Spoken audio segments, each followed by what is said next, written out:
Alrighty, welcome everyone to Eagles Power Hour, your official, unofficial Eastern Washington affiliate on the Big Sky Podcast Network. I'm your host, Patrick Frakes, and today we are covering some basketball. We're going to be previewing the Idaho matchups, both men and women. As you can see, we have a special guest here for the men's preview here, Brian Marceau from Tubs of the Club. How you doing, Brian? You know what? I'm on location, so you guys might hear some background noise periodically, but no, dude, it's great to be here. If you're a Tubbs listener, spoiler alert, we haven't got to talk much big basketball yet, so it's nice to have an excuse to conference we all love. I mean, honestly, talking Idaho basketball is what even got me into Tubbs of the Club at the first place. So it's great to be back where I started, so to speak. Yep. Alrighty. We're just gonna kind of get right into it here. Hitting on just generally how Idaho's been doing this year. If I could put up, here we go. So Idaho is currently in 9th out of 10th place, coming into this game with a 3-7 conference or 3-7 record in conference. They haven't had the greatest start to conference play. They started off with a bang with a nice buzzer beater win over Sac State, and then they went on, what was it, a 7-game losing streak? 7 in conference, 8 counting that. There was the Missouri Valley Big Sky Challenge. Yep, or Summit League Challenge. That's right. And yep, and then that's right. That was the buzzer beater loss to Denver. That was brutal. But then they have rattled off 2 wins in a row over Montana State and Sac State once again. So, Idaho coming in a little hot with a little bit of momentum. Looking at the last matchup, this happened last, what would it be? It was November, January 13th. January 13th. Why did I say November? Anyways, Eastern was able to win this one 79-58. Eastern started off pretty slow offensively, and then they kind of got hot in the second half, and Idaho just kind of wasn't able to keep up offensively in that one. Idaho shot just 28% from the floor, but one thing to note, Idaho did force 12 Eastern turnovers, and that's been kind of a note and a problem all year for Eastern Washington. So just something to note in this game. But, looking at the last matchup, what are some things that you're kind of projecting might either change or stay the same coming up here in the next matchup? Well, Idaho all year, they've been a solid first half team, even in that run of 8 consecutive losses. Virtually every one of those games, Idaho, if they weren't narrowly ahead at halftime, it was a close game. Like, hey, they were down 31-27 against Eastern Washington in spite of, hey, you sided Idaho. They shot 28% on the game. Well, it's not like they shot well either. They didn't shoot that well either half. First half against Eastern Idaho was pretty close. That's been the template for Idaho the whole season. Just the issue they've had in second halves is, look, this is just a fact who the Vandals are. They're not a strong offensive team.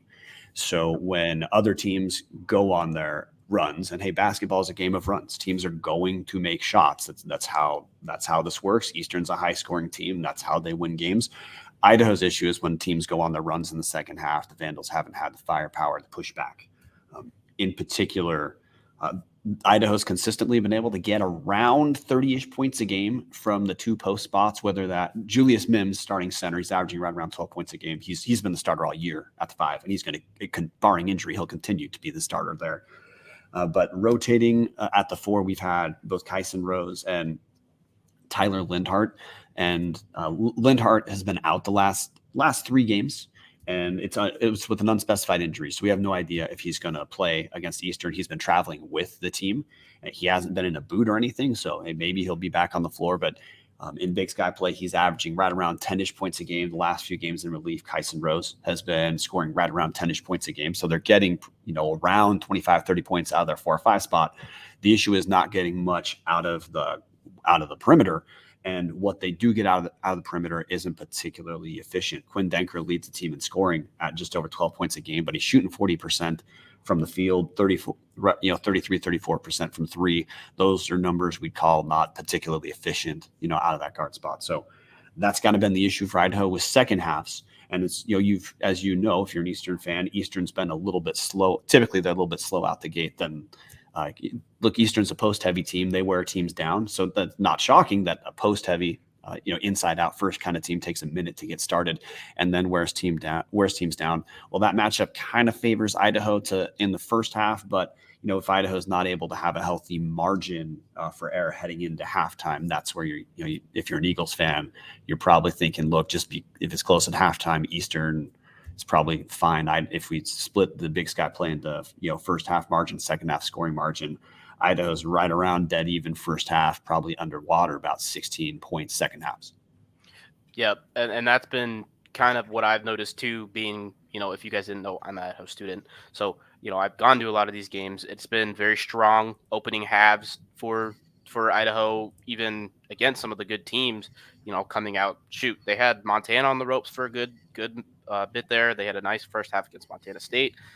They gave Eastern Washington a run for their money in the first half, gave Portland State a run for their money in the first half. And then, they just kind of just don't have that firepower to keep up offensively late in the games.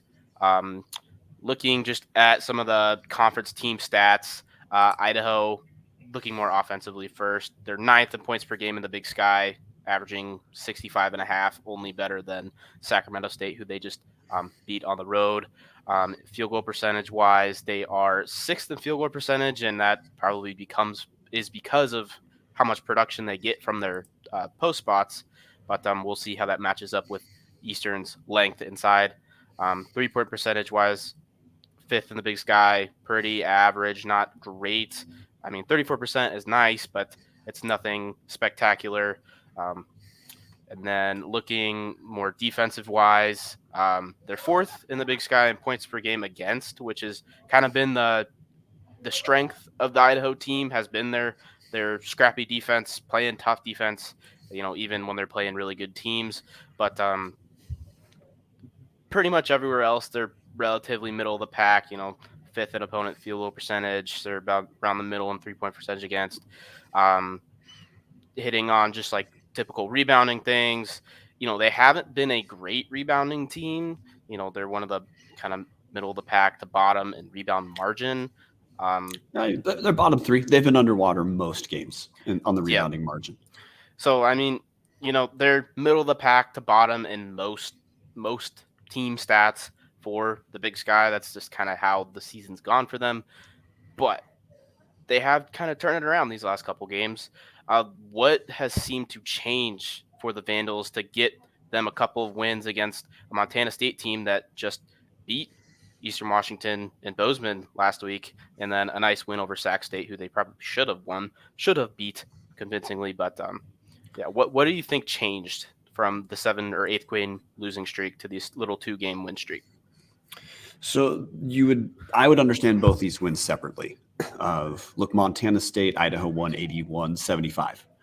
And if you mine through, and I bring up that number because, hey, on the season, Eastern Washington is averaging, Big Sky Conference season, Eastern is averaging 80.6 points per game. So, hey, think about that number 80 for a moment.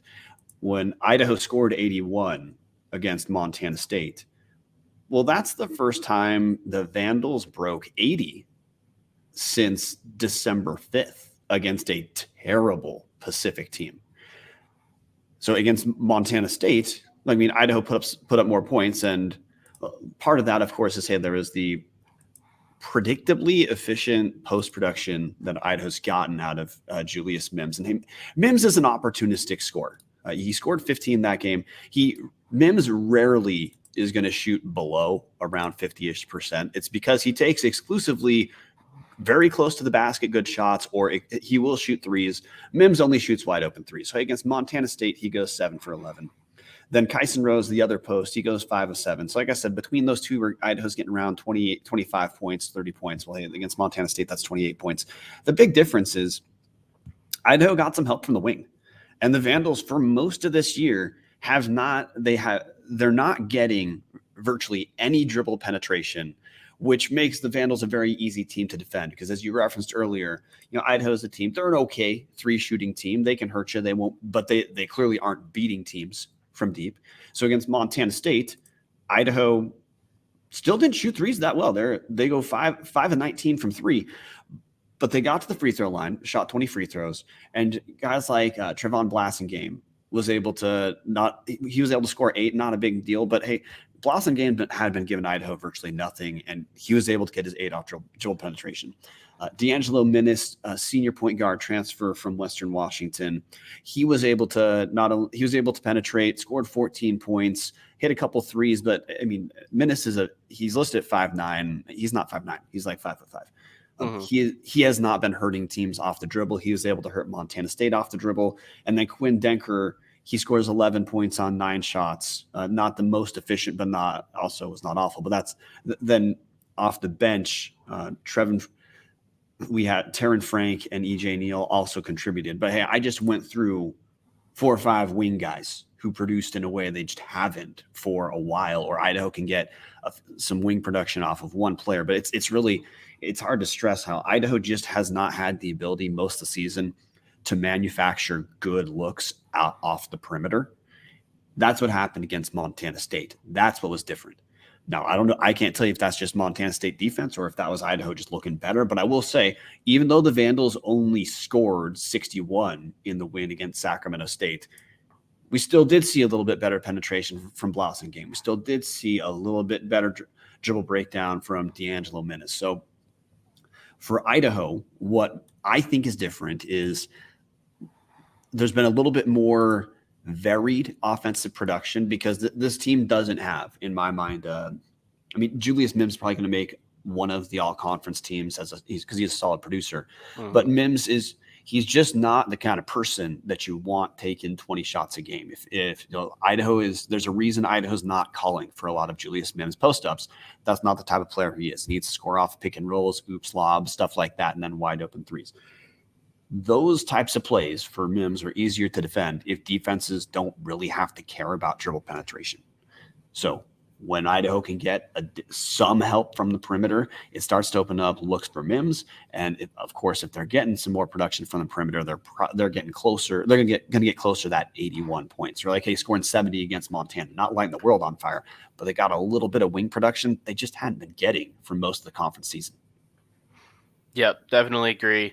That's definitely been something when you just look at the team stats. Like most of the wings are, down here in the middle to the bottom. Most of the posts are up here towards the top, except for Quinn Denker, who just kind of shoots the ball a lot. So right, and hey, sorry not to cut you off, but that you're right. Hey, Quinn Denker's leading scorer, but he's not. The way Denker scores isn't creating open looks for other guys, and part of that 12 points per game, you're right. It is off of volume. Yeah, it definitely has felt like that from my watching. I definitely haven't watched nearly as close as maybe you, but definitely feels like he's a guy that shoots a lot. Same with Minnis, and then kind of just trying to get the ball inside to Linhart and Mims. It would definitely be a huge for Idaho to have Linhart back in the post offensively, just because he's definitely looked like either the highest ceiling or just like the most polished offensive scorer for them, just footwork wise and stuff like that. He hasn't quite hit that ceiling yet this year, but he looks good, and he looks like a guy that's going to be good for Idaho in the future.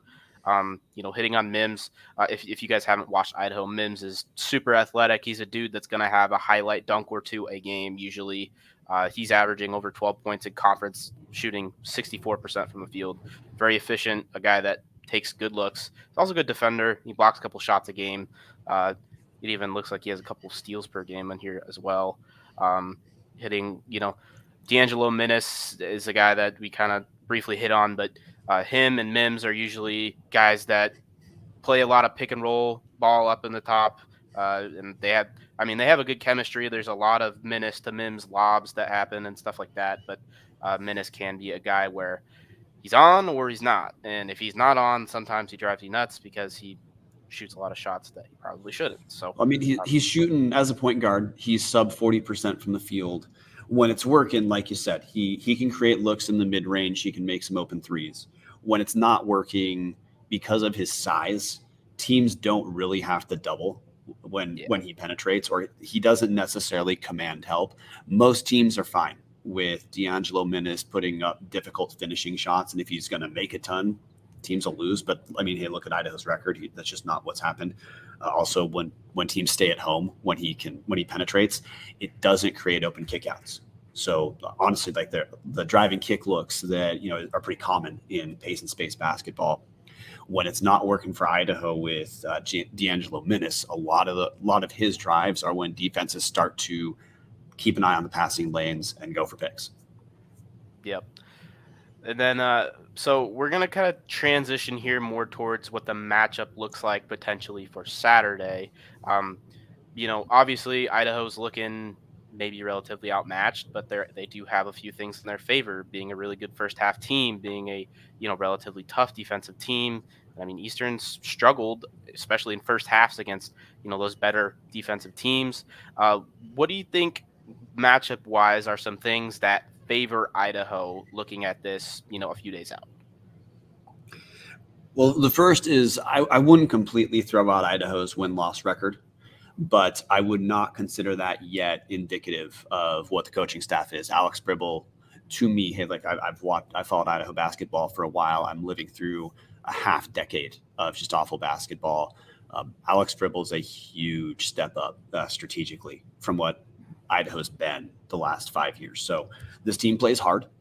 This team mixes up what they do defensively. One of their go-to things for Idaho is to start an offensive possession in a 2-3 zone, but the moment the ball gets into the key area, the team mans up, which is that has caused problems for teams defensively. So, like, the first thing to keep in mind is Pribble's inventive, and he's probably going to throw the kitchen sink at Eastern Washington. Mm-hmm. Second, a benefit for Idaho is similarly to the way Idaho's strength offensively is most certainly not dribble penetration. I think that's the same thing for Eastern. Eastern does get looks close to the hoop.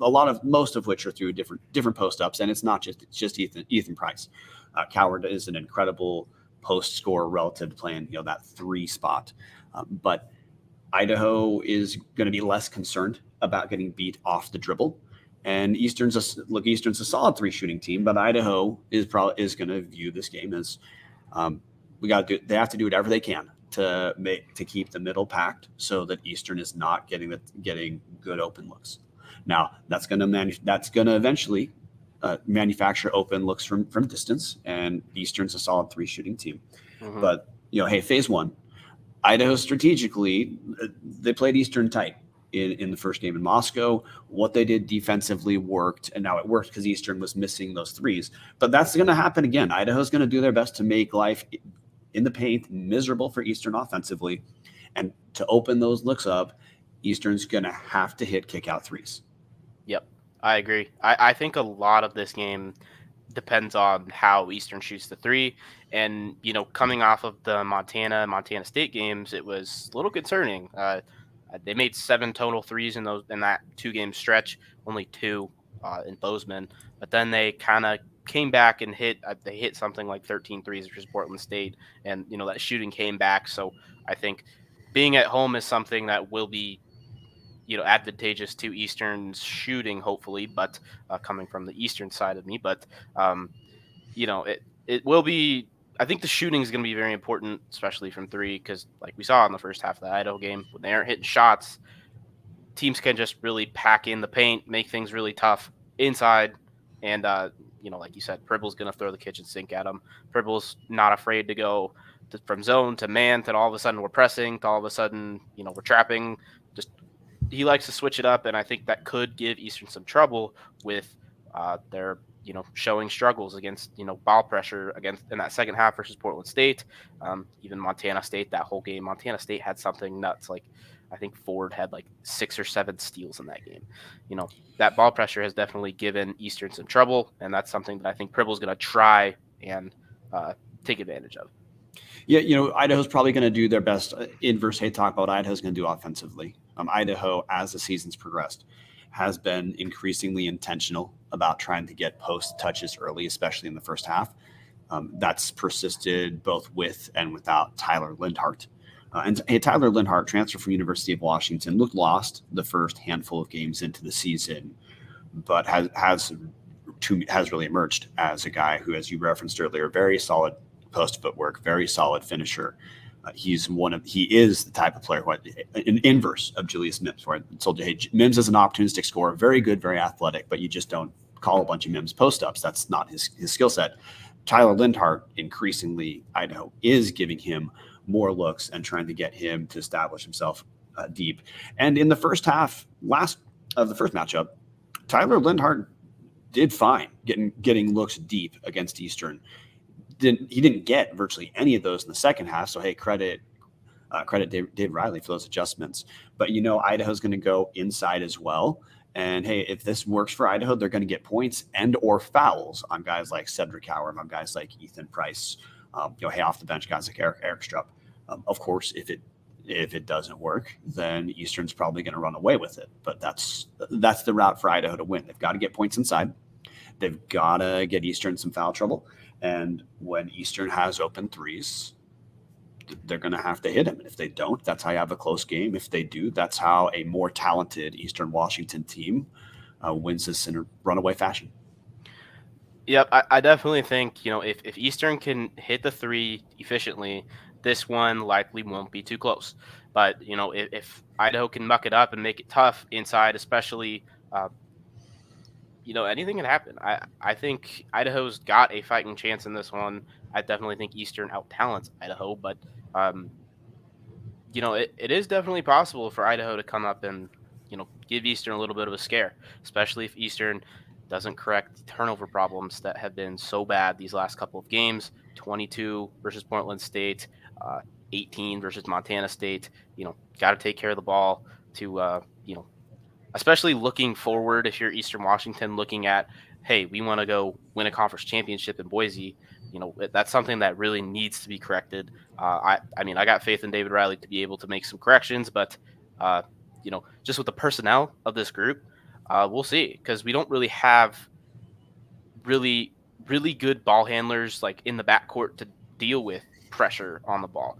Ellis Magnuson is, but if he gets trapped, then he's going to throw it to one of probably four guys that will be a post on those Big Sky schools. So, we'll see how the adjustment is, because I definitely expect Pribble to put that pressure on in moments and really challenge them. We'll definitely see how this one ends up going. You want to do a score prediction here? Yeah, but hey, one last point, which I just am curious about what Pribble's going to do, because a matchup that last time Idaho played, if Idaho gets in foul trouble, the Vandals just don't have the depth of size to handle Eastern inside. But one of the things that I'm looking at as a Vandal is the question of what to do with D'Angelo Minnis. Hey, is about 5'6", 5'7". And the reason I say that is there is a single player that starts for Eastern Washington who is ripe to leave open, to attempt to pack the middle. That's, of course, Ellis Magnuson. And sinking a guy like D'Angelo Minnis doesn't help as much as having, a 6'4" guy like a Trevin Blassingame, the guy who sinks in, or if Idaho, if Linhart's back in action, if Idaho goes big, starts three bigs, and decides to match up one of the three posts with Ellis Magnuson and just say, hey, we're just simply not worried about a guy who doesn't want to shoot beating us, and using that as a way to clog the middle, which, hey, that's part of what starts the chess match, the coaching chess match of, hey, two guys that, just fun thing to me about David Riley and Alex Pribble, both these guys were assistants under Jim Hayford in that 2014-2015 team with Tyler Harvey, Venky Joyce, that made the NCAA tournament, won the final Big Sky Conference tournament that was hosted at the regular season winners site that was in Montana at that time. So hey, these guys have background. It's also just kind of fun to watch those two go back and forth a little bit, because you can tell both younger coaches, both have they're intense in different ways. And I'm not going to say they're precisely antagonistic towards each other, but like, hey, there's times where there's a little bit of that. And, I think of it as like friendly fire in a good way. But it hey, reminds me of like a brother relationship where it's like the older brother that's been doing it a little bit longer, constantly giving each other crap and looking at each other funny. But yeah, continue. Sorry. But hey, so score prediction. My score prediction is, of course, my overall take on this game, because even though I said I felt good about Idaho getting additional production from the perimeter against Montana State, although I mean that didn't completely generalize against Sacramento State. So if this is a lower scoring game, that's where it's going to favor a potential Idaho upset if we're in the 70s. Hey, if Eastern breaks 80, which is their average, it's probably not that competitive a game. I think this game is going to be relatively similar to the first, in that I think it's going to be close to a tie at halftime, just because that's how Idaho's been with virtually everyone, whether they're getting killed in the second half or not. This is not a team that really digs itself a hole in the first half, but I'd expect it's going to be a not as dramatic version of the game in Moscow, where, hey, I'll pick Eastern 80-68. Yeah, I'm kind of expecting something similar to what we saw in Moscow. Especially just I feel like Eastern out talents Idaho a lot, but I do think it'll be a close first half. I think Pribble's going to see those weaknesses in Eastern's offensive game plan and expose them, and we should see. I think it'll be probably a single digit game at halftime, but I expect Eastern to be able to come out in that second half and win, especially being at home. The shooting hasn't been particularly bad at home. They haven't really had like a bad performance at home, if I'm remembering right. So I'm really optimistic that the Eagles are going to be able to hit those threes that they've been missing in. I don't know if it's an arena thing or what at Montana State. First half at Idaho, first half at Weber State. So I'm gonna pick Eastern something like 85-70. I think Idaho's gonna be able to score a decent amount just on turnovers and things like that. So I think that just about wraps it up. Do you have any final thoughts? Just looking forward to Saturday. No, dude, same thing. It's from the Idaho end. Like, hey, this is a huge rebuild for Idaho. To me, it's analogous to what Cody Hawkins football has been asked to do at Idaho State, where he's building from the ground up.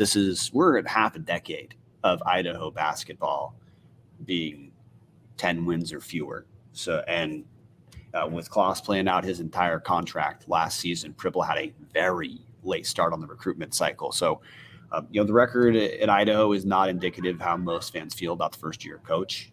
We just figured going to take some lumps. Hey, he was a D2 coach before coming to Idaho, and his D2 record was relatively similar. First year, not much improvement.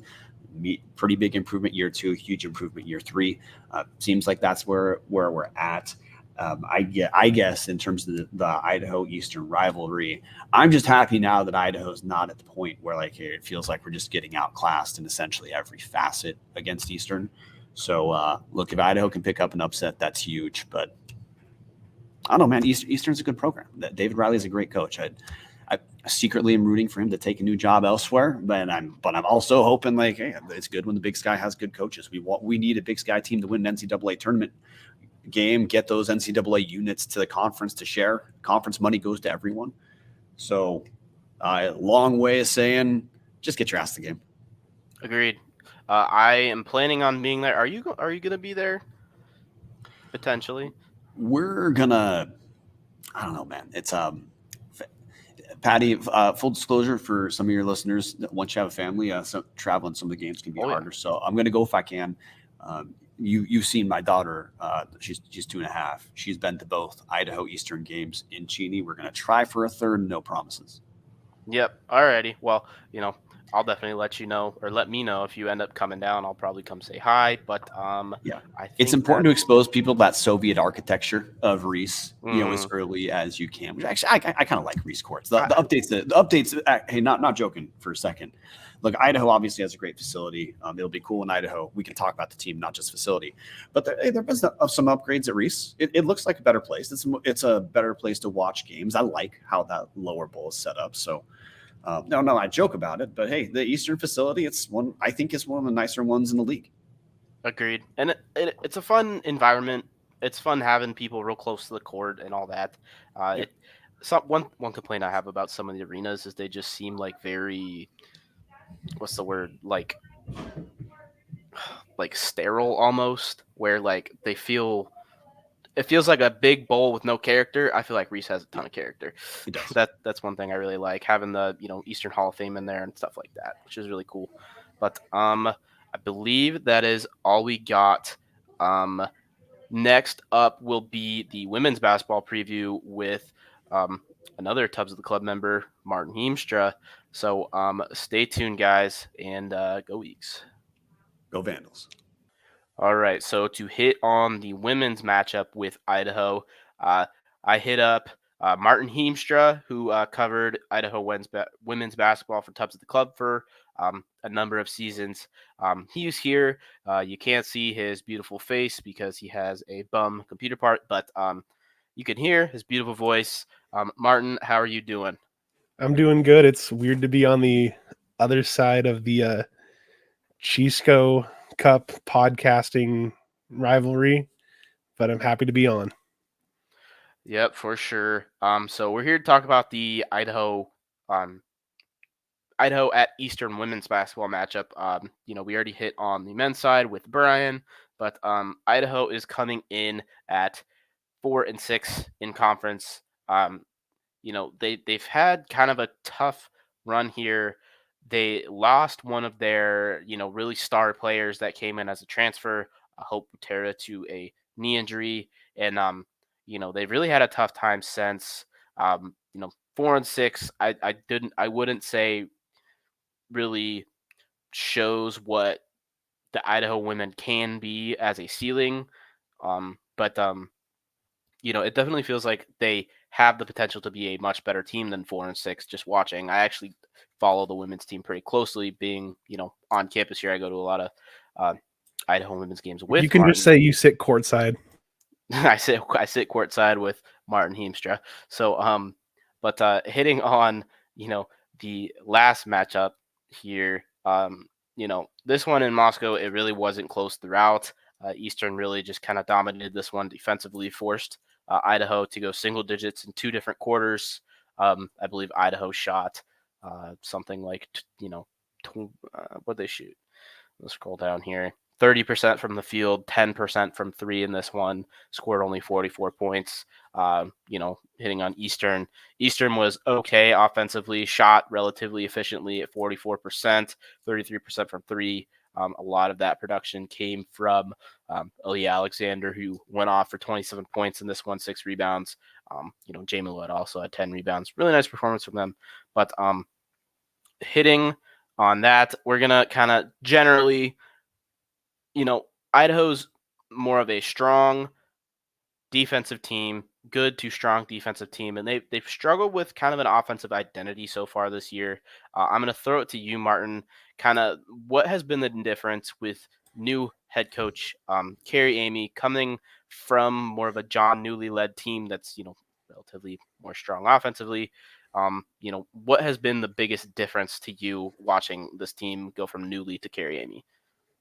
The biggest difference for me right now has just been like how much I would say mentality shift from being an offensive first shoot the three and just hope it goes in and hopefully it goes in. Like now it's completely shifted to a more defensive first, try and control everything that they can control and try and disrupt, like when they're playing defense, disrupt you, because like they they do try and make if they can, they do try and keep people to use and like try and use up as much of the shot clock as possible, try and get the steals from like Kenny Johnson will try and get some stuff in there. It's just a complete like shift from being an offensive driven team with John Newley to be more defensive first with under Carrie Amy and her staff.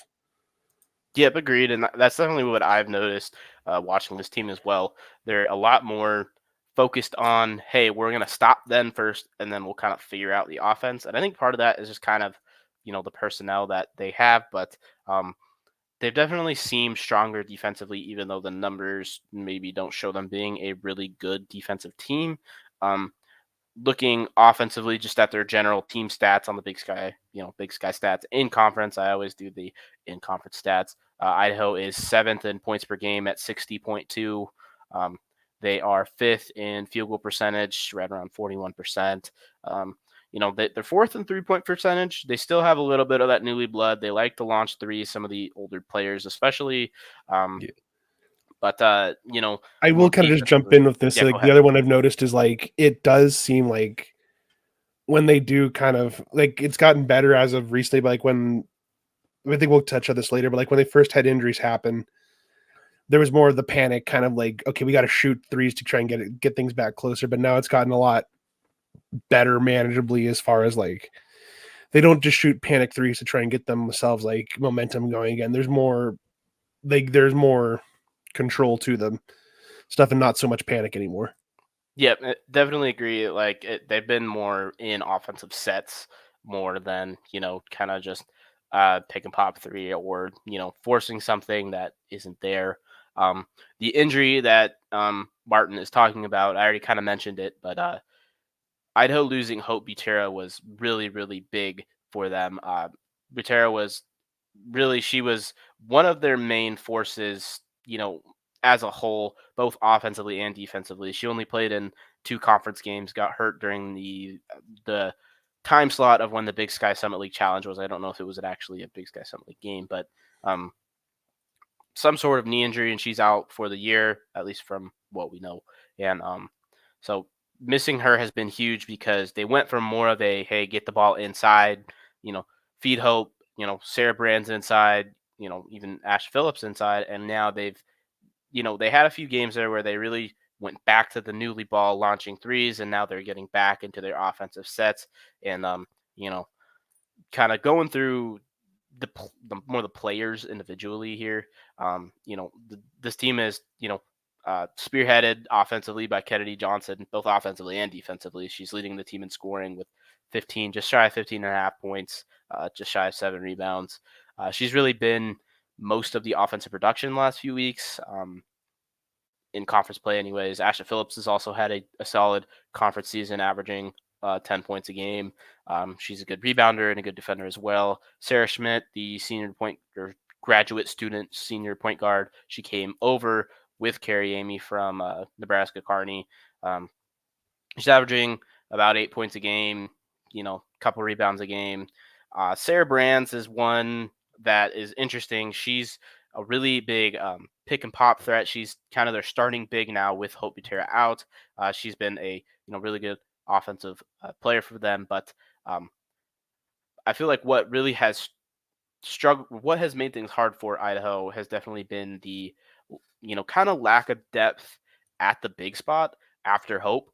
Sarah is a very solid player, but when Hope got hurt, they had to turn to young Skylar B, who actually really has stepped up in her moments, but it's not what Hope Butera has brought. So what are some things just with individual players that you've noticed this year that you would like to point out for the podcast, Martin? As far as individual players go, there's not like I don't know how to like maybe single out one player, but kind of I don't know how much Eastern players might know or remember these 2 players, but like compared to like with I hate to use John Neely as the example, like there's not really that Taylor Pierce or Michaela Friends back from like 2015 to 2019 range of like Idaho doesn't have, like you said, like they don't really have like a true scorer. It's like they kind of have to rely on Kennedy or rely on Sarah Brands or Sarah Schmidt or Ashlyn Wallace even to try and get to be like the scorer of this game. They don't really have a true kind of go-to person as much anymore as they had in past years. Yeah, no, it definitely they definitely struggled with an offensive identity at times because I think almost Hope became that go-to early in the year just because she had the size advantage on a lot of players on a lot of teams that other mid-major programs. Um, Ashlyn Wallace has been a really solid defender as well as Amelie Longer and Sarah Smith as well, but they really don't have like a go-to offensive talent.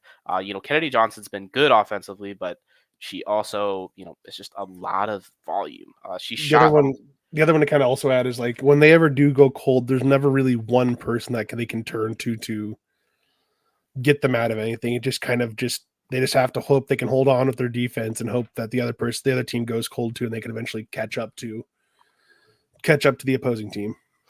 Yeah, and that's definitely been something I've noticed too.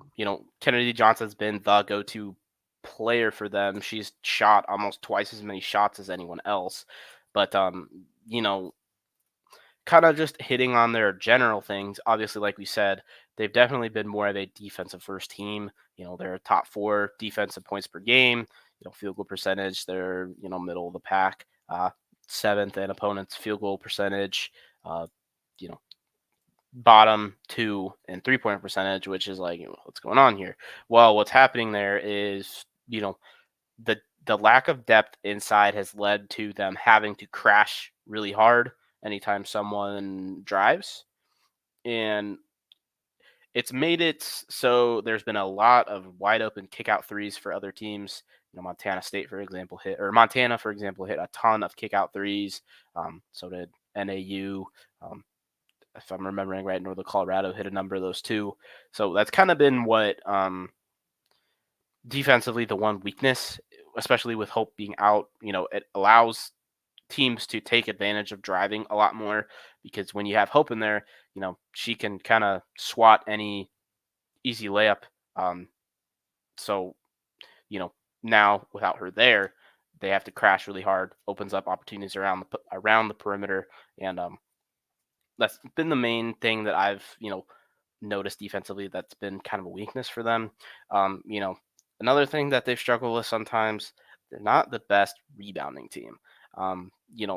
They're last in total team offensive rebounds, second to last in combined team rebounds. The rebound margin is, bottom half of the conference, number 7. And but they've really kind of struggled middle of the pack in defensive rebounds. It's just like when they play a team that has a dominant big, they've really struggled getting boards at times. And that comes with, not having the big of Hope Butera and having kind of shorter bigs in Sarah Brands and Skylar B, who they've had their moments of playing really well, but they're not as physical and not as good of rebounders as Hope was. Do you have anything else to add? Just kind of talking about the Idaho team in general. Yeah, like I know obviously I'm an Idaho guy, so I might try and put things on a spin on it, but like kind of talking to others, not Patrick, like the other one we've kind of noticed is like when other teams can force Idaho to play small ball is where like other teams really seem to can dominate Idaho and go on like those like 10-0 runs, those 15-0 runs. That's where like the where they can kind of get off the wheels can kind of preferably fall off for Idaho. Yeah, and they've been a very guard-heavy team already, just in terms of talent. Kennedy Johnson's listed as a guard typically. Even Ashton Phillips is listed as a guard in the Newly days. Sarah Schmidt is a guard. Langer's a guard. Ashlyn Wallace is a guard. Most of the people that get a lot of minutes are all guards. Aspen Caldwell also a guard. So, they really only have 2 or 3 forward/post players that they go to and rotate through. And so, it makes things tough when the other team has a dominant inside player.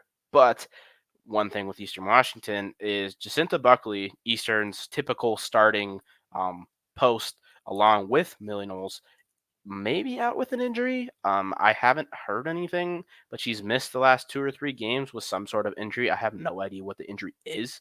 I haven't heard anything, but Jacinta Buckley has been a really good defender for the Eagle women, and a nice presence down on the block for them. And so not having her could potentially hurt in this game, because I do think that might make a pretty big difference in this game, just because Eastern struggles down low defensively, I should say, without her.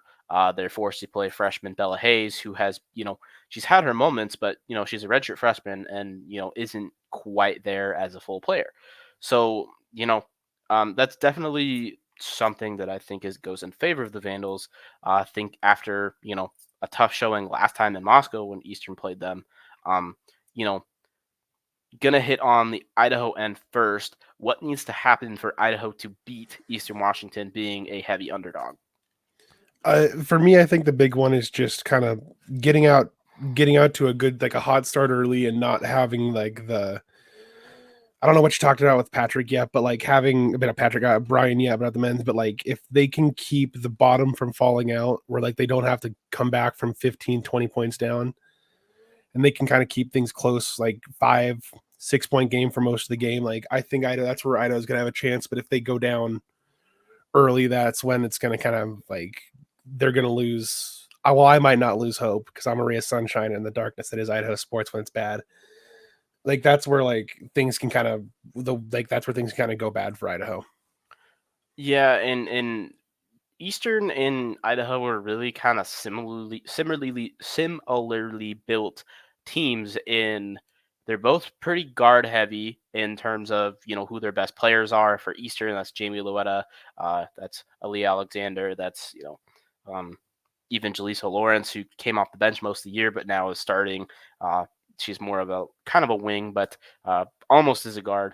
Um, you know, they're similarly built in defensive first teams. They play good perimeter defense. Play tough. A lot of steals, force a lot of turnovers. Both teams force over 13, 14 turnovers a game. I believe Eastern's averaging 16 turnovers a game, forcing turnovers, I should say, and then Idaho is forcing 14.3, I believe that is. They're both really good defensive teams. They're really good at turning the ball over, and it'll be interesting to see. I think the matchups are relatively even across the board now. In that last game, the speed and the quickness of Eastern's guards really took over. Jamie Luetta and Ali Alexander are both really, really good players, likely players that could be getting looks at, first or second team all conference. That kind of, it felt like Idaho was a little bit outmatched. But without Jacinta Buckley in there, I wonder if Idaho's going to be able to, kind of crowd the paint and force Eastern to shoot threes, which is something that Eastern has struggled with at times. Um, Eastern's had their moments where they've had really tough shooting performances, but thankfully at home they've shot better, and they generally they're coming off of a good shooting outing versus Portland State, but generally at home they shoot well. So I think a lot of this, in terms of what needs to happen for Idaho to get a win here, Eastern's going to have to shoot pretty poorly from outside. I think Idaho's going to have to really muck up the paint defensively. But, Idaho has been a team that's been known to give up three with the kind of their weaknesses when they're trying to do that. So, we'll see how that matchup works out. Martin, do you have anything else to add for the Idaho end of that? Yeah, I just kind of before we get into like did we talking predictions, I do also kind of want to note that like the first game without Hope Butera was the first time they played Eastern, so I do think that game this game, I think this will be a completely, if Eastern fans are expecting another blowout, I wouldn't be so sure about that just because like their Idaho has had a month about a good like first half of the conference play to try and get things figured out and back on the right track. Yeah, and I mean they're coming off a couple of nice wins, or at least a nice win versus Sacramento State. They played Montana State tough. Montana State's been on kind of a tear, but they beat Northern Colorado. This Idaho team can win. To me, they're a team that can beat anyone and they can lose to anyone. I definitely think Idaho has a fighting chance in this game, especially if Eastern's not shooting the ball well. And I do think Idaho's definitely learned how to play without Hope offensively a little bit better. Definitely, like Skylar B has stepped up and made some big plays in the post versus Sacramento State. Sarah Brands has, narrowed her shot selection down a little bit. She was kind of launching a lot of threes. So was Kennedy Johnson, and I feel like the offense has definitely been ran better lately. I think it'll be a closer game than the game in Moscow for sure. Switching more onto the Eastern end of things, kind of what do you think needs to happen for an Eastern win or a dominant Eastern win in this one? Just kind of reacting to what you told me, Patrick, I kind of think it just has to be like Eastern has to make their shots and force Idaho to shoot those uncomfortable 3-point shots where like they're just hitting them with players in their face and not being able to make anything. Yeah, I think the turnover battle is also really important in this one. Both teams have been known to turn the ball over a lot and have been known to force a lot of turnovers. If one team can cut down on their turnovers a little bit and force their normal amount of turnovers, or the opposite, just force a ton of turnovers, I think that team's gonna have the advantage in this one. Um, especially with Jacinta Buckley potentially being out, I definitely think the turnovers becomes huge in terms of I don't think Eastern's going to have any matchups that they're going to be able to just completely dominate. I mean, I expect there to be a good defender on Aaliyah Alexander all night, and Aaliyah Alexander was the one that killed them last matchup. But that is kind of a thing with this Eastern team is there's been a lot of players that have stepped up and scored. For example, Jaleesa Lawrence has had a nice couple of games in this 3 games and 5 day stretch. Leah Alexander obviously had a couple of nice games. Jamie Loetta has really been playing at a really high caliber, really high level. So we'll see how it goes. I definitely expect Eastern to pull this one out, but I think it'll be a lot closer than the game in Moscow was. A lot of it depends on turnovers and just who shoots better. In the first matchup, Eastern just shot better and they forced a few more turnovers.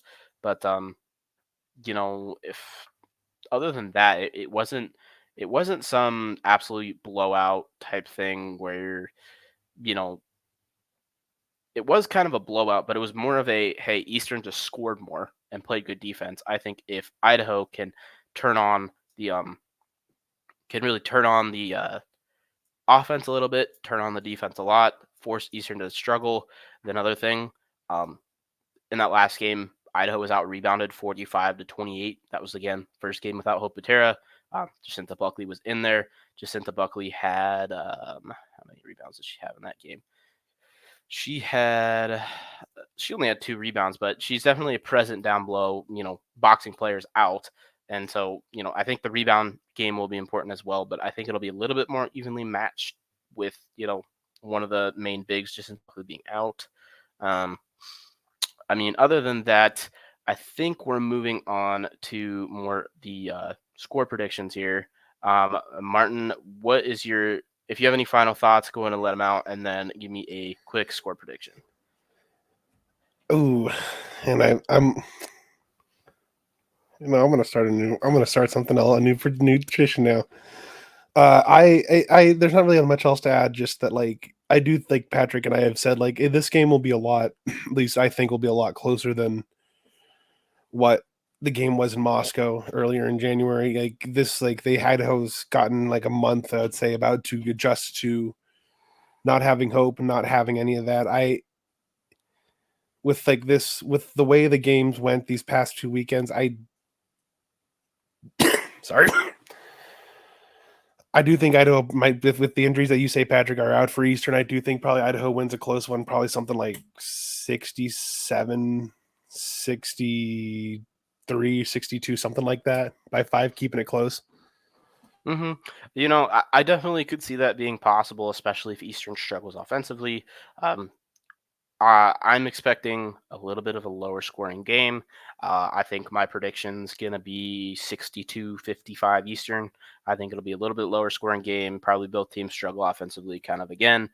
Eastern's been scoring right around 61, 62, 63 points the last, 4 games. And they average giving up about 55 a game. So I'm expecting Eastern to win this one. I think Eastern's guards just match up relatively well with what um, Idaho's guards do, especially if Eastern can hit a couple of shots, if they can shoot relatively well. I think Eastern's going to be able to pull out a closer one, but I do think it'll be a closer game than the game in Moscow. Okay, I think that is about all we got. Do you have any final thoughts before we close this one out? I don't have much else, but I do got Vandals. Okay, Go Vandals. Go Vandals. I should have known that was coming. Yeah, just like I think it'll be a fun one in Moscow. These doubleheaders are always usually a fun time for both fans. I think it'll just be a fun game, a fun weekend for basketball. It will be a fun weekend of basketball. I will be there. Martin will be there. Potentially Brian will be there, depending on how the family situation ends up. Maybe Dallas Hammer will be there. I don't know. It'll be definitely a fun day for basketball. I highly recommend everyone get down to Reese.